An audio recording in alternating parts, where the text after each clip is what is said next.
Imagine a world where the device you're watching this on is suddenly a luxury item, where the global supply of medicine is no longer a guarantee, where the cost of everyday goods puts a serious dent in your wallet. This isn't a sci-fi movie, it's the potential reality of a devastating economic war between the United States and China that is spinning out of control. For years, we've heard about tariffs and trade deficits, and they mostly felt like abstract ideas. But here in 2025, that theory has hit the ground hard. The numbers on a spreadsheet have turned into a very real economic wall, with strategic blockades on the most critical resources of the 21st century. This is no longer just about who sells more steel or cars, this is Trade War 2.0. And in this new phase, these relentless economic attacks are pushing the two global superpowers dangerously close to the brink of a real physical conflict. One that could be fought not just with tariffs, but with militaries and malware. So, how did we get to this point? To understand that, you have to look at the sheer scale of the economic weapons being used. As of 2025, the US-China trade relationship is tangled in a punishing web of tariffs. US officials have thrown around a headline tariff rate of 55%, a number they get by stacking various duties on top of each other. Now, the actual rate importers end up paying is often lower because of exemptions and complicated rules. But the effective tax on goods from China is still staggering. Since the start of 2025, new tariffs have been systematically added to a wide range of industrial goods, justified by the US on national security grounds. It all adds up to the most hostile tariff environment the US has seen in decades, fundamentally rewriting the rules of global trade. The economic pain isn't theoretical, it's happening right now. Projections for 2025 show this trade war is already a drag on US economic growth and is pushing prices up for everyone.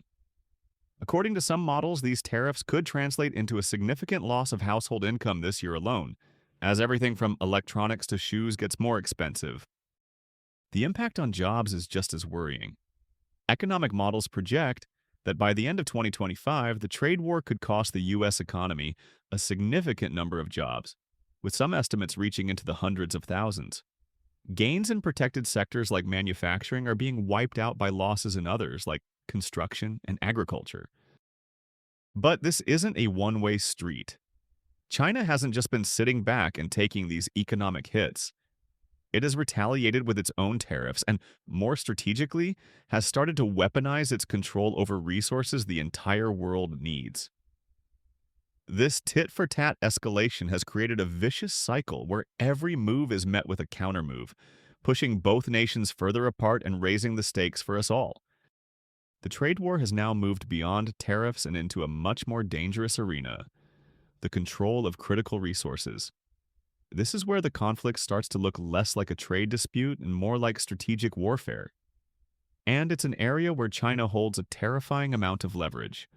For decades, it has strategically built up a near monopoly on the mining, and more importantly, the processing of rare earth elements. These aren't just some obscure metals on the periodic table. They are the essential ingredients of the modern world. They're in our smartphones, our computers, our electric vehicles, and, most critically, in our most advanced defense systems.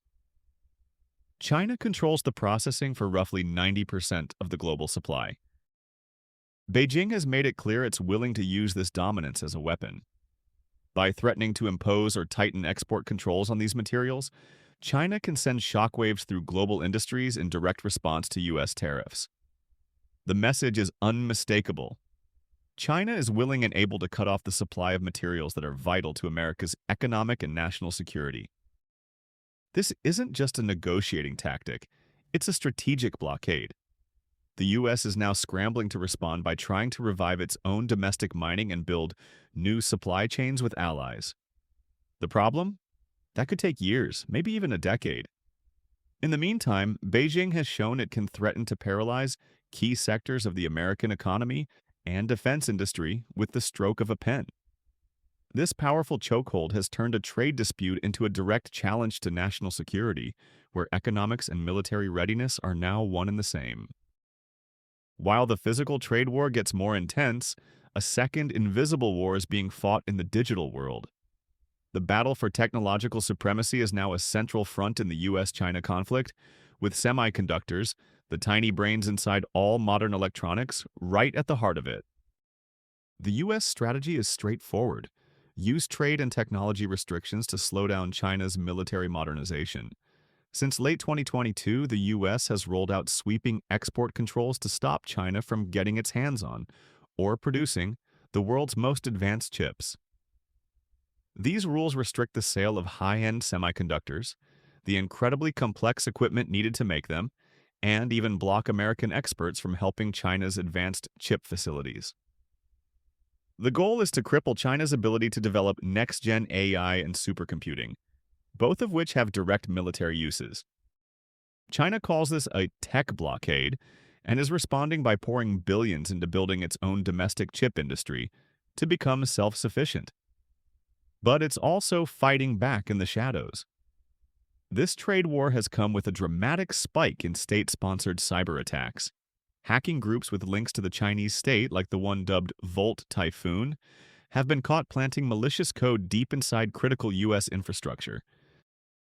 Unlike old-school espionage that was about stealing secrets, these new attacks are about getting into position for future disruption.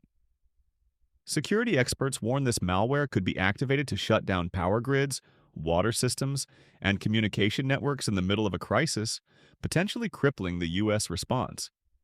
It's a sign that China is actively mapping out strategic weaknesses in sensitive American systems. This is the new face of warfare. Economic blockades on chips are met with digital threats to the systems we rely on every day. The battle lines are no longer just in ports and factories. They're inside the computer networks that run our lives. Each side sees the other's actions as an existential threat, which makes the digital world an incredibly dangerous flashpoint. The situation is incredibly complex, with valid arguments on both sides. So, we want to pose a question to you. Who do you think has the upper hand in this escalating conflict? Is it the US with its financial power and tech controls, or China with its manufacturing dominance and resource leverage? Let us know your thoughts in the comments below. This all leads to the most important question. How does the tariffs, the resource blocks, the cyber attacks, push two nuclear-armed powers closer to an actual military conflict?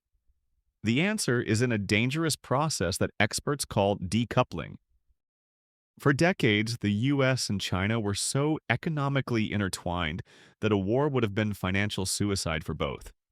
But as they pull apart, the very incentives that helped keep the peace are starting to disappear. The perceived cost of a conflict drops. This growing separation is fueled by a deep and growing distrust. Many US tariffs are openly justified on national security grounds, framing trade as a matter of survival. In turn, China sees US tech restrictions as a direct attack aimed at keeping it down. This kind of thinking turns economic disagreements into matters of national honor, where backing down feels politically impossible for either side. We can already see this playing out in the world's most dangerous flashpoints. Military posturing around Taiwan and in the South China Sea has gotten much more intense. Every move is seen through the lens of this bigger economic and strategic fight. China's massive military drills are seen as a direct response to US support for Taiwan, which now includes advanced American drones. Meanwhile, Chinese Coast Guard ships are getting more aggressive, surrounding islands that belong to US allies like the Philippines in strategic waterways. Leaders in the region are now openly talking about the fear of being dragged into a conflict. The risk of a miscalculation is terrifyingly high. An aggressive move in the South China Sea, a cyber attack that goes too far, or a crisis over an export ban could easily spiral out of control. When both sides are primed to see each other as an enemy, and the economic ties that once acted as a safety net are gone, the path from an economic attack to a military one becomes much shorter and much easier to cross. We are at a turning point in modern history. The economic war between the US and China has become a multi-front conflict, fought with tariffs, tech restrictions, resource blockades, and cyber weapons. The very foundation of the globalized world we've known for the last 30 years is cracking. While Washington and Beijing are locked in this fight, the rest of the world is being forced to adapt. trade is being rerouted, and Chinese exports that once went to the US are now flowing into Europe and other markets, reshaping the entire global economy. But shifting trade routes doesn't solve the underlying problem, it just creates new economic blocks and deepens the global divide. The final outcome is anything but certain. There are no easy answers here. The deep-seated problems that started this, trade imbalances, intellectual property theft, and strategic competition, are now tangled up with the terrifying possibility of real-world escalation. The line between economic pressure and an act of war is blurring. The question we're all left with is not if this economic war will have consequences for global stability, but what those consequences will be, and whether our leaders can navigate this treacherous path without tipping the world over the brink.